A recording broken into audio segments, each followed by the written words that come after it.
اس کا ایک لمحہ بھی انتظار کے بغیر نہیں گزرتا۔ اس کا محبوب جس کا وہ منتظر ہے، ہم وقت اس کے دل میں، اس کی نگاہوں میں، اس کی دھڑکنوں میں، اس کی سوچ میں، اس کے کلام میں، اس کی نیت میں، اس کی فکر میں، اس کے ارادے میں موجود رہتا۔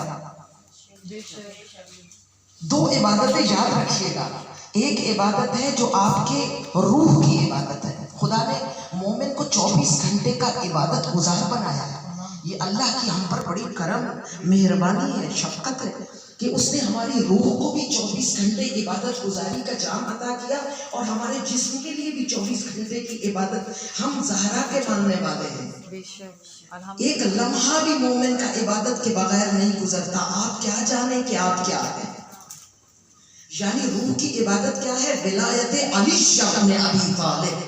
اللہم صلی علی محمد وآل محمد فرماتے ہیں کہ تمام واجب اطاعتوں میں، واجب عبادتوں میں سب سے افضل ترین عبادت ولایت علی ابن ابی طالب ہے۔ چھٹے مولا سے روایت ہے، وقت نہیں ہے کہ میں اس روایت کو بیان کروں۔ تو معلوم ہوا کہ ولایت علی 24 گھنٹے کی عبادت ہے۔ وہ کون سا ایسا مومن ہے جو ایک لمحے کے لیے بھی عشق علی کو اپنے دل سے جدا کر دے؟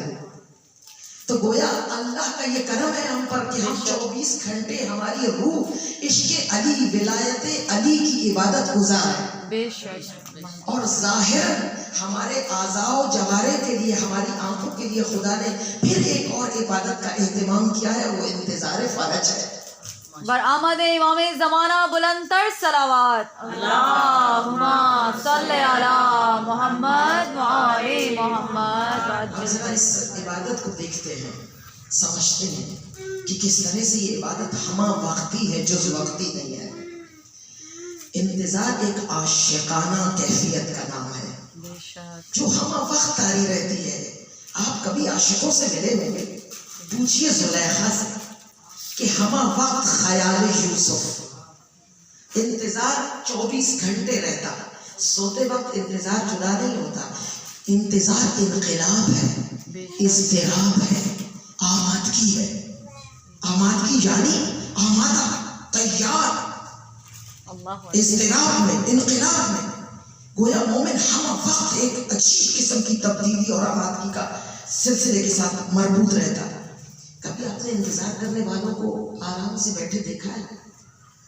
ہمیشہ آپ نے انتظار کرنے والوں کو مصروف عمل دیکھا ہے کہ اس نے آنا ہے، اس کے لیے اس کی پسند کی وہ تمام مقدمات درست کر لو کہ وہ آ کر خوشحال ہو۔